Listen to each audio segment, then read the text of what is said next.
Students, आज की video में हम गाजेस लॉ की फर्स्ट एप्लीकेशन स्टडी करने जा रहे हैं, जिसके अंदर हमने फाइंड करना है electric field inside conducting charge sphere.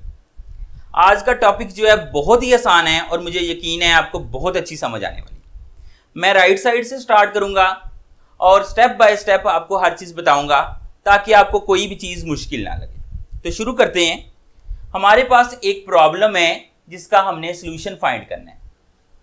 याद रखें कि असल ज़िंदगी में भी और फिज़िक्स में भी जब आपके सामने कोई प्रॉब्लम हो, उसका सोल्यूशन फाइंड करने के लिए आपके लिए ज़रूरी है कि आप प्रॉब्लम को अच्छी तरह अंडरस्टैंड करें। तो देखते हैं कि प्रॉब्लम है क्या। हमारे पास एक चार्ज स्फीयर है। स्फीयर क्या होता है? एक ऐसी शेप होती है जो जिधर से भी देखें गोल नजर है। चार्ज स्फीयर है, इसका मतलब है कि उसकी सरफेस के ऊपर जो चार्ज है वो मौजूद है। हम यहां पे देखेंगे आगे जाके कि चार्ज यूनिफॉर्मली डिस्ट्रीब्यूटेड है पूरी सरफेस पे, यानी सरफेस पे के तमाम पॉइंट्स पे चार्ज की मिकदार बिल्कुल एक जैसी है। ये नहीं है कि किसी हिस्से पे चार्ज ज्यादा है, किसी हिस्से पे कम है। सरफेस के जो अंदर वाला हिस्सा है उसमें कोई चार्ज मौजूद नहीं। अब सरफेस के अंदर हम एक पॉइंट कंसीडर करते हैं जिसके ऊपर हमने इलेक्ट्रिक फील्ड की वैल्यू फाइंड करनी। अब याद रखें कि मैं ये तय नहीं कर रहा कि इस पॉइंट का इधर से कितना फासला है, इधर से कितना फासला है। तो मकसद ये है कि पॉइंट मेरा जनरल है, ऊपर भी जा सकता है, नीचे भी आ सकता है, पूरी सरफेस में कहीं भी हो सकता है अंदर। तो इसलिए मैं इसको कहूंगा कि ये आर्बिट्ररी पॉइंट है। मैं आपको बता चुका हूं कि चार्ज जो है वो यूनिफॉर्मली डिस्ट्रीब्यूटेड है पूरी सरफेस के ऊपर। अब मैंने बताना है कैसे। इसकी दो रीजंस हो सकती हैं। अगर तो आपका स्फीयर कंडक्टिंग है, जैसे कि यहां पे तो कंडक्टिंग ही लिखा हुआ है, तो उसका मतलब ये है कि स्फीयर की सरफेस जो है उसके ऊपर करंट जो है वो फ्लो कर सकता है, उसमें चार्ज जो है वो एक पॉइंट से दूसरे पॉइंट तक फ्लो कर सकता है। अब ऐसी सूरत में अगर आप सारे का सारा चार्ज एक पॉइंट पे भी प्लेस कर दोगे ना, तो चूंकि सारे का सारा चार्ज जो है वो सिमिलर टाइप का होगा तो वो एक दूसरे को रिपेल करेगा। तो रिपल्शन की वजह से चार्जेस अपने आप एक दूसरे से दूर जाने की कोशिश में पूरी सरफेस पे इक्वली डिस्ट्रीब्यूट हो जाएंगे। ऐसा कब होगा? अगर आपका स्फीयर कंडक्टिंग है। अगर स्फीयर आपका कंडक्टिंग नहीं है, जैसे कि रबर बैलून होता है, तो ऐसी सूरत में अगर आप उसको चार्ज कर रहे हो, फिर आपने खुद से कोशिश करनी है चार्जिंग के प्रोसेस के दौरान कि तमाम सरफेस पे इक्वल चार्ज आए, तमाम सरफेस पे चार्ज डेंसिटी एक जैसी। तो दोनों सूरतों में अगर आपने चार्ज डिस्ट्रीब्यूशन यूनिफॉर्म बना ली है तो ये जो सारा हम सॉल्व करने जा रहे हैं ये सोल्यूशन अप्लाई हो जाएगा दोनों कंडीशंस के ऊपर। अब हमने गाजेस लॉ को अप्लाई करना है और गाजेस लॉ को अप्लाई करने के लिए हमें एक सरफेस की ज़रूरत होती है। उस सरफेस को हम नाम देते हैं गाजेस से गाजियन सरफेस का। पहले मैं आपको बताऊंगा कि ये सरफेस किस तरह की है, फिर उसके बाद जो है वो मैं इसकी प्रॉपर्टीज पे आऊंगा। फर्ज करो कि ये बड़ा स्फीयर है जिसके ऊपर चार्ज मौजूद है, यूनिफॉर्म चार्ज डेंसिटी। अब जो गाजियन सरफेस मैंने अज्यूम करनी है वो इस तरह से है कि जैसे ये छोटा स्फीयर है और ये बड़े स्फीयर के सेंटर में पड़ा हुआ है। यहां पे आपको नजर आ रहा है कि ये आपके पास चार्ज स्फीयर है, ये उसके अंदर हमने गाजियन सरफेस अज्यूम की। अब आपके ज़हन में सवाल पैदा होना चाहिए कि ये सरफेस हमने कैसे ले ली।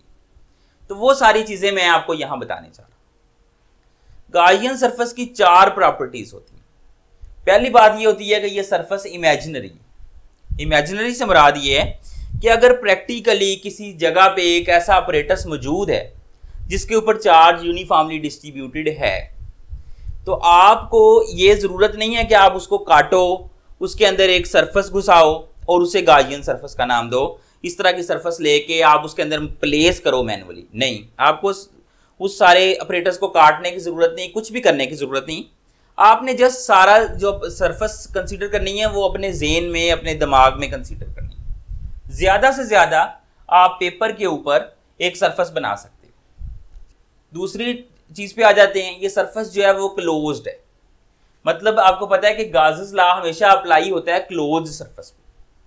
तो अगर आपने गाजर्स लॉ अप्लाई करना है तो आपकी सरफेस क्या होनी चाहिए, क्लोज, जैसे यहां नजर आ रहा है, या मोर प्रिसाइजली कहें तो ये जैसे ये सरफेस है तो ये चारों तरफ से क्लोज है, इसके अंदर बाहर से अंदर जाने का कोई रास्ता नहीं।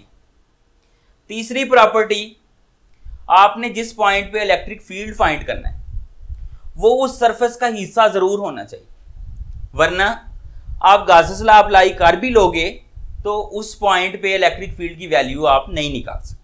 ये बिल्कुल ऐसे ही है कि बारात जा रही हो और दूल्हा साथ ना लेके जाए, दूल्हे के बगैर अगर बारात जाएगी तो डेफिनेटली वो कोई अच्छी बात नहीं है। उसी तरह अगर आपने सरफेस लेनी है गाउसियन सरफेस, तो उसके अंदर वो पॉइंट लाजमी हो जिसके ऊपर आपने इलेक्ट्रिक फील्ड फाइंड करना है, वो उस सरफेस के ऊपर आ रहा हो, सरफेस के अंदर ना हो ना बाहर, बल्कि सरफेस के ऊपर हो, जैसे यहां नजर आ रहा है, तो उसको वो पॉइंट अपने अंदर कंटेन करना चाहिए। तीसरी प्रॉपर्टी होगी।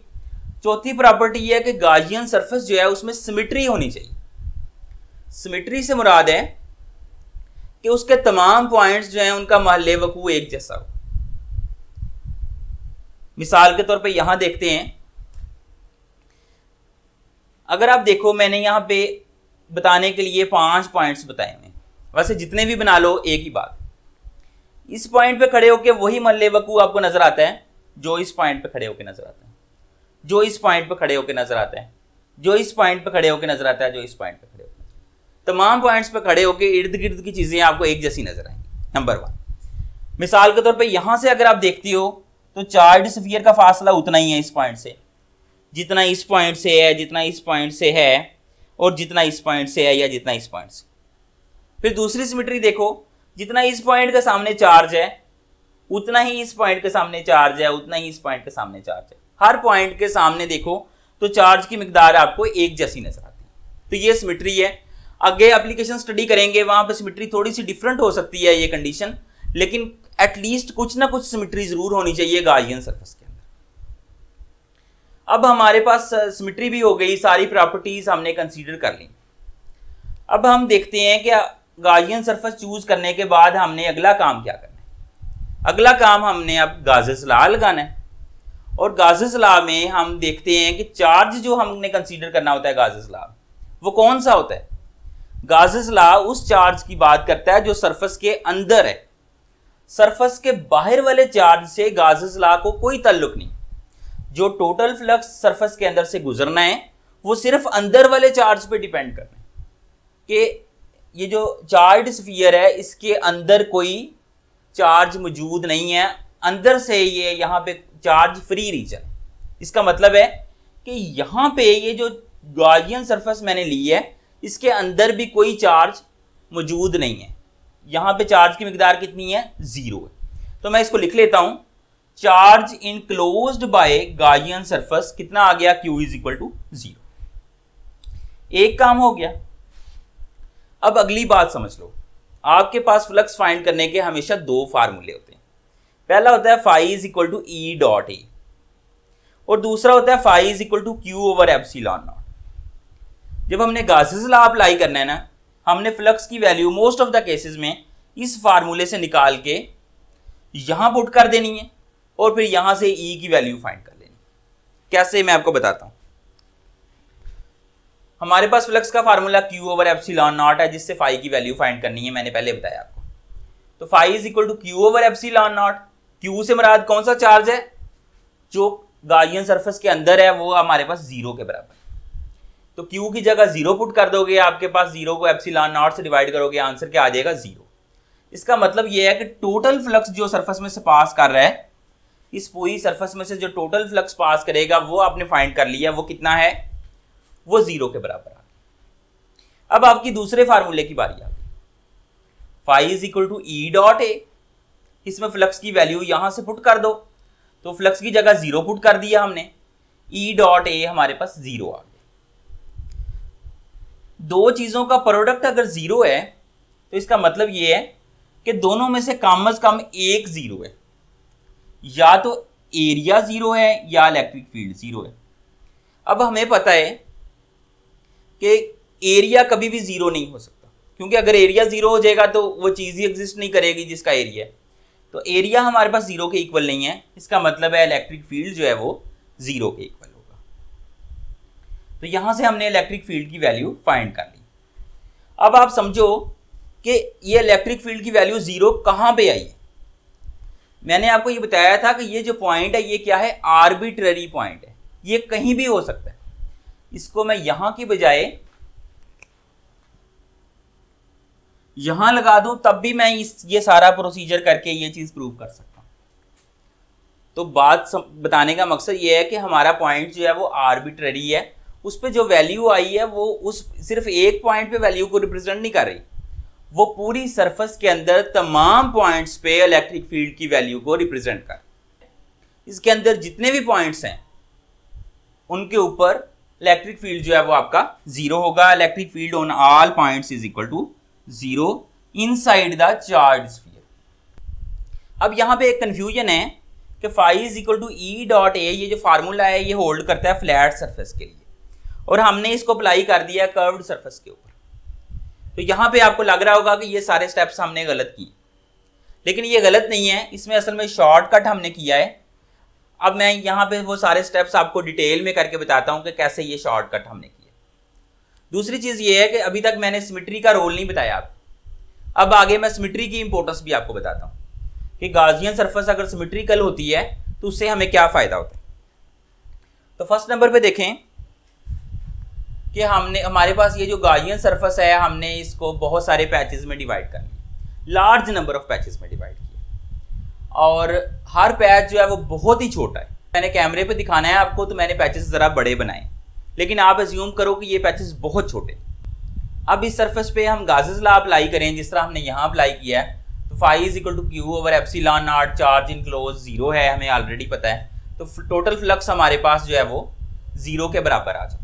इसका मतलब ये है कि ये तमाम पैचेस के अंदर से जो फ्लक्स गुजर रहा है उसका टोटल, उसका सम हमारे पास किसके बराबर है, 0 के।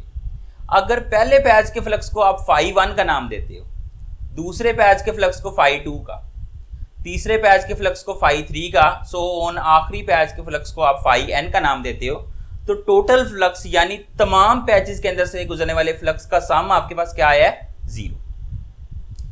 अब जब बहुत सारी चीजें ऐड करो जवाब 0 आए तो दो पॉसिबिलिटीज होती हैं, या तो वो सारी चीजें 0 के बराबर होती हैं, या उनमें से कुछ पॉजिटिव होती हैं कुछ नेगेटिव होती हैं, ऐड करके कैंसिल आउट करके जवाब 0 आ जाता है। अब यहां पे क्या चीज है, यहां पे है सिमेट्री। सिमेट्री का मतलब ये है कि तमाम पैचेस की पोजीशन, उनका महल्ले वकू एक जैसा है। जब तमाम पैचेस का महल्ले वकू एक जैसा है तो उनके अंदर से फ्लक्स भी एक जैसा गुजरना है। ये नहीं हो सकता कि कुछ पैचेस में से फ्लक्स पॉजिटिव हो कुछ में से नेगेटिव हो। तो सिमेट्रिकली हम कह रहे हैं कि तमाम पैचेस में से फ्लक्स इक्वल है, तो फिर इक्वल कैसे हो सकता है, वो यही पॉसिबिलिटी है कि तमाम पैचेस का फ्लक्स जो है वो 0 के बराबर है। इसका मतलब है पहले पैच का फ्लक्स भी 0 है, दूसरे का भी 0 है, तीसरे का भी 0, सारे पैचेस का फ्लक्स जो है वो 0 है। लेकिन हमें बाकी पैचेस के फ्लक्स में कोई दिलचस्पी नहीं, हमें उस पैच के फ्लक्स में दिलचस्पी है जहां पे हमारा पॉइंट मौजूद है जिसपे हमने इलेक्ट्रिक फील्ड फाइंड करना। तो हम कहते हैं कि phi 1 जो है वो हमारे पास कितना आ गया, 0 आ गया। अब फ्लक्स का क्या फार्मूला होता है, E डॉट ए, जब आपकी सरफेस जो है वो फ्लैट हो। अब देखो यहाँ पे चूंकि पैच आपने बहुत छोटा बनाया है तो इसका मतलब है कि यहाँ पे एरिया फ्लैट होगा, इस पे ये फार्मूला आप अप्लाई कर सकते हो। आप कह लो कि इस पैच का एरिया जो है वो से ए नाम दे दिया आपने एरिया का, सिर्फ इस पैच के एरिया का, और यहाँ पे इलेक्ट्रिक फील्ड जो है उसको पहले ही हम E कह चुके हैं जो हमने फाइंड करना है। तो फ्लक्स का फार्मूला क्या होता है, E डॉट ए, फ्लक्स 0 है, इसका मतलब है E डॉट ए भी 0 है। डॉट प्रोडक्ट को खोलो, A डॉट बी होता है A B cos of theta, E dot A आपके पास होगा E A cos of theta is equal to 0। अब देखो तीन चीजों को मल्टीप्लाई करके आंसर 0 आ रहा है, इसका मतलब है इनमें से कम एक 0 है, वरना मल्टीप्लाई करने से जवाब 0 नहीं था। अब पहली चीज यह है कि कॉस ऑफ थीटा 0 नहीं हो सकता। क्यों नहीं 0 हो सकता, क्योंकि अगर कॉस थीटा 0 हो जाएगा थीटा 90 डिग्री हो जाएगा, और थीटा 90 यहां पॉसिबल नहीं। उसकी वजह बताता हूं कैसे। पहली बात तो यह है कि अगर थीटा आप 90 कंसीडर करते हो, यहां पे आप एरिया को रिप्रेजेंट करते हो, वेक्टर एरिया नॉर्मल होता है सरफेस के इस डायरेक्शन में, तो आपका जो इलेक्ट्रिक फील्ड है वो इस पे 90 डिग्री पे कैसे हो सकता है कि वो या तो इधर को हो या इधर को हो, इस तरह दोनों डायरेक्शन में 90 पे हो सकता है। लेकिन सिमेट्री हमें अलाउ नहीं करती कि हम दोनों में से कोई एक डायरेक्शन चूज कर लें। सिमेट्री है, अगर इधर वाली डायरेक्शन चूज करते हैं तो क्वेश्चन होगा कि ये वाली क्यों नहीं, और अगर ये चूज करते हैं तो फिर क्वेश्चन होगा वो क्यों नहीं। तो एक तो इस वजह से 90 नहीं हो सकता। दूसरा, फर्ज करो मान लो कि आप इनमें से एक डायरेक्शन ही कंसीडर कर लेते हो, तो क्या होगा, आपको तमाम पॉइंट्स पे अगर आप सेम डायरेक्शन कंसीडर करते जाते हो जो कि वेक्टर एरिया के साथ 90 पे होती है, तो इस चीज़ को डिटेल में करने के बाद अप्लाई हमारे पास इलेक्ट्रिक फील्ड जो है वो इस तरह से सर्कल की फॉर्म में आ जाता है। इलेक्ट्रिक फील्ड लाइन कैसे बन गई है, सर्कुलर बन गई। इलेक्ट्रोस्टैटिक्स के अंदर जब चार्जेस स्टेशनरी हों तब आपकी इलेक्ट्रिक लाइन सर्कल की फॉर्म में बिल्कुल नहीं हो सकती, हमेशा पॉजिटिव से स्टार्ट करती हैं, नेगेटिव पे एंड करती हैं। इस वजह से हम theta is equal to 90 degree वाली पॉसिबिलिटी को तो बिल्कुल भी अज्यूम नहीं कर सकते। उसके बाद एरिया पे आ जाएं, जाहिर है तीनों में से एक ही जीरो होना है ना। अब ये पैच है, चाहे इसका एरिया जितना भी छोटा है लेकिन जीरो नहीं है, जीरो से बड़ा है, तो इसका मतलब है एरिया जीरो के बराबर नहीं है। इसका मतलब क्या बचा, फिर इलेक्ट्रिक फील्ड ही जीरो होगा। तो इलेक्ट्रिक फील्ड का मैग्नीट्यूड जीरो है, यानी इलेक्ट्रिक फील्ड वेक्टर फॉर्म में भी यहाँ पे क्या होगा, नल वेक्टर होगा इस पॉइंट पे। ये आर्बिट्ररी पॉइंट था, पूरी सरफेस में हो सकता है। इसका मतलब है पूरी सरफेस के अंदर तमाम पॉइंट्स पे इलेक्ट्रिक फील्ड की वैल्यू जीरो आती है अगर आपका जो चार्ज है सरफेस पे यूनिफॉर्मली डिस्ट्रीब्यूट करता है। अब देखें, मैंने अभी तक कंसीडर किया सिमेट्री को। अब कहते हैं कि जब तक रात ना हो, दिन और रात के फर्क का पता नहीं चलता। अब मैं आपको बताता हूं कि अगर ये सिमेट्री ना होती तो फिर क्या होना था। मान लो कि आपके पास चार्ज यूनिफॉर्मली डिस्ट्रीब्यूटेड नहीं है सरफेस पे, मैं कह लो कि आपके पास नॉन कंडक्टिंग स्फीयर था, उसके ऊपर आपने चार्ज अच्छी तरह डिस्ट्रीब्यूट नहीं किया, तो क्या होगा, जब आप ये गाउसियन सरफेस लोगे, इसके डिफरेंट पैचेस बनाओगे, गाउस's लॉ अभी भी होल्ड करेगा। फ्लक्स फाइंड करो, टोटल फ्लक्स आपके पास जीरो जरूर आ जाएगा। यहां तक ठीक है। टोटल फ्लक्स कैसे आएगा, हर पैच में से फ्लक्स को ऐड करके आएगा, वो आप लिख सकते हो, यहां तक आप अप्लाई कर सकते हो। लेकिन यहां से आगे मसला बनता है, याद रख लो यहां तक अप्लाई हो रहा है, यानी अगर गाउसियन सरफेस सिमेट्रिकल ना भी हो तो गाउस's लॉ अप्लाई हो जाता है। ये नहीं है कि गाउस's लॉ सिर्फ सिमेट्रिकल सरफेस के लिए, नॉन सिमेट्रिकल सरफेस पे गाउस's लॉ अप्लाई हो जाता है। लेकिन अब इन सारों का सम आपके पास जीरो के बराबर आ गया, लेकिन इनमें सिमेट्री कोई नहीं, तो अब आप नहीं बता सकते कि फाई 1 की क्या वैल्यू हो। आपको एग्जांपल देकर बताता हूं कि सिमेट्री का क्या रोल होता है। देखें, ये 4 ग्लास हैं हमारे पास, ये बिल्कुल एक जैसे हैं। अगर इन चारों के टोटल वेट का मुझे पता चल जाए तो मैं किसी एक वेट का भी वेट पता कर सकता हूं। क्यों? क्योंकि इनके अंदर सिमेट्री है। जैसे यहां पे मेरे पास टोटल फ्लक्स था, सिमेट्री की वजह से मुझे एक पैच में से फ्लक्स पता चल गया। अब यहां पे सिमेट्री नहीं है, यहां पे सिचुएशन कुछ ऐसे की है। अब यहां पे देखें, मेरे पास 4 ग्लास हैं, अगर इन चारों के टोटल वेट का मुझे पता चल जाए, मैं किसी एक का भी वेट नहीं मालूम कर सकता। क्यों? क्योंकि चारों ही डिफरेंट है। उसी तरह से यहां गाउस's लॉ लग गया, टोटल फ्लक्स पता चल गया, लेकिन किसी एक पैच का फ्लक्स नहीं पता चला। जब एक पैच का फ्लक्स नहीं पता चलेगा, इलेक्ट्रिक फील्ड भी उस पॉइंट पे जहां पे फाइंड करना है आपको पता नहीं चलेगा। यहां तक ये आइडिया खत्म हो रहा है। अब देखें, सिमेट्री दोनों वजह से नहीं हो सकता है कि ना हो। ये भी हो सकता है कि आपको सरफेस के ऊपर चार्ज यूनिफॉर्मली डिस्ट्रीब्यूटेड नहीं था, इसलिए यहां सिमेट्री नहीं थी। दूसरी वजह सिमेट्री ना होने की ये हो सकती है कि चार्ज तो यूनिफॉर्मली डिस्ट्रीब्यूटेड था, लेकिन आपने सरफेस ही बेहंगम सी ले ली। तो अब तमाम पैचेस जो हैं, किसी पैच का सरफेस से फासला ज्यादा है, किसी का कम है, हर पैच का सरफेस से फासला डिफरेंट है। तो ऐसी सूरत में आप सिमेट्री वाला लॉजिक अप्लाई नहीं कर सकते। तो ऐसी सूरत में भी आप कैलकुलेट कुछ नहीं कर सकते। तो अगर आपने कैलकुलेट करना है, फिर आपको सरफेस जो है वो सिमेट्रिकल होगी, तो आप फाई 1 भी फाइंड कर लोगे, आगे ई भी फाइंड कर लोगे। वरना फिर आप गाउस's लॉ लगा लोगे, वो अप्लाई हो जाएगा, उसके बाद आप बैठ के देखते रहोगे। अब यहां तक एक बात खत्म हो चुकी है, इससे आगे जो है मैं आपको डिफरेंट बात बताने जा रहा हूं। अगर हमें दो चीजों का कॉन्सेप्ट हो, गाउस's लॉ का कॉन्सेप्ट हो, इलेक्ट्रिक पोटेंशियल का कॉन्सेप्ट हो, जो कि अभी तक आपको नहीं है, तो हम एक चीज प्रूव कर सकते हैं कि कोई भी मेटल इनक्लोजर हो, कोई भी ऐसी मेटल हो जो चारों तरफ से बंद हो, कोई भी मेटल इनक्लोजर हो, कोई भी मेटल हो आपके पास जो चारों तरफ से बंद हो, उसके अंदर इलेक्ट्रिक फील्ड हमेशा जीरो होता है। अब देखें बुक में लिखा हुआ था इसलिए मैंने बता दिया आपको, वरना मैं आपको बता रहा हूं कि इसके लिए इलेक्ट्रिक पोटेंशियल का कॉन्सेप्ट होना भी जरूरी है। तो जब मैं इलेक्ट्रिक पोटेंशियल आपको टीच करूंगा वहां पे ये चीज भी पूरी इलेबोरेट करके बताऊंगा। आज सिर्फ समझ लें कि बात है क्या। कोई भी मेटल सरफेस है, चारों तरफ से बंद है, उसके अंदर इलेक्ट्रिक फील्ड की वैल्यू क्या होती है? जीरो। अगर उसके बाहर कोई चार्ज पड़ा भी है, मिसाल के तौर पे ये मेटल इनक्लोजर है, इसके बाहर यहाँ पे चार्ज रख दूं, उसका फील्ड इस मेटल के अंदर नहीं जाएगा, इसके अंदर हमेशा इलेक्ट्रिक फील्ड जो है वो जीरो ही रहेगा। हमारे पास कुछ ऑपरेटर्स होते हैं जिनके अंदर से इलेक्ट्रिक फील्ड पास करे तो उनके रिजल्ट सही नहीं आते। तो हम क्या करते हैं कि उन ऑपरेटर्स को मेटल इनक्लोजर के अंदर रख देते हैं जहाँ पे इलेक्ट्रिक फील्ड ऑटोमेटिकली जीरो होता है, तो उससे जो है वो हमारे पास रिजल्ट्स जो है वो ठीक आ जाते हैं। तो ये सारी चीज़ जो है मैं एलेबोरेट करूंगा आपको इलेक्ट्रिक पोटेंशियल का टॉपिक पढ़ाने के बाद। तो उम्मीद करता हूं कि आज की वीडियो जो है आपको एज ए होल पसंद आई होगी। शुक्रिया।